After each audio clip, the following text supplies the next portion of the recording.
Hello everybody, welcome back to Keerthika's kitchen. ఈరోజు వీడియోలో ఓట్స్తో ఇన్స్టాంట్గా చేసుకునే హెల్దీ ఇడ్లీ రెసిపీ చూపిస్తున్నాను. అప్పటికప్పుడు చేసిన ఈ ఓట్స్ ఇడ్లీలు రుచితో పాటు ఎన్నో ఆరోగ్య ప్రయోజనాలు ఉంటాయి. చాలా సాఫ్ట్గా స్పాంజీగా ఉంటాయి. ఇంకా ఈ రెసిపీ ఎలా ప్రిపేర్ చేయాలో ఈ వీడియోలో చూడండి. ముందుగా ఒక కప్పు దాకా ఓట్స్, నేను ఇక్కడ రోల్డ్ ఓట్స్ తీసుకున్నాను. మీరు నార్మల్ ప్లెయిన్ ఓట్స్ అయినా తీసుకోవచ్చు. ఏ ఫ్లేవర్ లేని ప్లెయిన్ ఓట్స్ తీసుకోవాలి. వీటిని ఒక 2 నిమిషాలు మీడియం ఫ్లేమ్లో పెట్టుకొని డ్రై రోస్ట్ చేసుకోవాలి. ఓట్స్ క్రిస్పీగా అయ్యేంత వరకు ఫ్రై చేసుకొని వేరే ఒక బౌల్లోకి ట్రాన్స్ఫర్ చేసుకొని వీటిని పూర్తిగా చల్లారనివ్వాలి. అదే కడాయిలో ఏ కప్పుతో అయితే ఓట్స్ తీసుకున్నామో అదే కప్పుతో అరకప్పు బొంబాయి రవ్వ తీసుకోవాలి. దీన్ని సూజీ రవ్వ అంటారు. ఇక ఈ రవ్వని లో ఫ్లేమ్లో మంచి రంగు వచ్చేంత వరకు ఫ్రై చేసుకోవాలి. ఇలా మంచి కలర్లోకి వచ్చిన తర్వాత వేరే ఒక బౌల్లోకి ట్రాన్స్ఫర్ చేసుకోవాలి. ఇక పూర్తిగా చల్లారిన ఓట్స్ కూడా రవ్వగా గ్రైండ్ చేసుకోవాలి, మరీ మెత్తని పౌడర్లా కాకుండా. ఇలా గ్రైండ్ చేసుకున్న పౌడర్ని కూడా మిక్సీ జార్లో వేసేసుకోవాలి. ఇప్పుడు 1 ఇంచ్ అల్లం సన్న ముక్కలుగా కట్ చేసుకొని మిక్సీ జార్లో వేసుకొని 3 పచ్చిమిర్చి వేసి కచ్చాబచ్చాగా దంచుకోవాలి. ఇలా గ్రైండ్ చేసుకున్న పచ్చిమిర్చి కూడా ఓట్స్లో వేసేసుకొని 1 క్యారెట్ తరుగు, అలాగే సన్నగా కట్ చేసుకున్న కొత్తిమీర, టేస్ట్కి సరిపడా సాల్ట్ వేసుకోవాలి.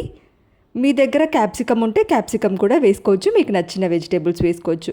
1 పావు టేబుల్ స్పూన్ బేకింగ్ సోడా, అరకప్పు చిక్కటి పెరుగు వేసుకొని ఇక ఈ పెరుగు ఓట్స్ అన్నీ కలిసే విధంగా బాగా మిక్స్ చేసుకోవాలి. ఇలా పెరుగు, ఓట్స్ పౌడర్, రవ్వ అంతా బాగా కలిసిన తర్వాత ఇందులో 1 పావు కప్పు వాటర్ వేసుకోవాలి. వాటర్ ఒకేసారి పోసుకోకుండా కొంచెం కొంచెంగా వేసుకొని కన్సిస్టెన్సీ వచ్చేలా మిక్స్ చేసుకోవాలి. ఇలా కలుపుకున్న తర్వాత మరలా పావు కప్పు వాటర్ పోసుకొని కలుపుకోవాలి. ఇలా ప్రిపేర్ చేసే బ్యాటర్ మరీ లూజ్గా ఉండకూడదు, అలానే మరీ చిక్కగా కూడా ఉండకూడదు. కన్సిస్టెన్సీ చూడండి, ఈ కన్సిస్టెన్సీ వచ్చే విధంగా కలుపుకుంటే సరిపోతుంది.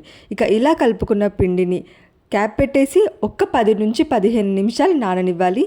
ఇలా నానడం వల్ల రవ్వ వాటర్ని అబ్జర్వ్ చేసి చిక్కబడుతుంది పిండి కాస్త. ఇక ఈ కన్సిస్టెన్సీ పర్ఫెక్ట్గా సరిపోతుంది. ఇక ఇప్పుడు ఇడ్లీ చేసే పాత్రకి ఆయిల్తో బ్రష్ చేసుకోండి. ఇలా ఆయిల్ అప్లై చేయడం వల్ల మనకు ఇడ్లీలు త్వరగా డీమౌల్డ్ అయిపోతుంది. ఇక ఇలా ఆయిల్ అప్లై చేసుకున్న తర్వాత ఈ బ్యాటర్ ఇడ్లీ పిండి ప్లేట్స్లో వేసేసుకోవాలి. ఇలా పిండి మొత్తం ఇడ్లీ ప్లేట్స్లో వేసుకున్న తర్వాత ఇడ్లీ పాత్రలో అడుగున వాటర్ పోసేసుకొని ఇక ఇడ్లీ ప్లేట్ పెట్టేసి ఈ ఇడ్లీస్ని 10 నిమిషాలు మీడియం ఫ్లేమ్లో, 3 నిమిషాలు లో ఫ్లేమ్లో స్టీమ్ చేసుకుంటే that's it, perfect oats idli ready. చూడండి ఎంత స్పాంజీగా వచ్చాయో.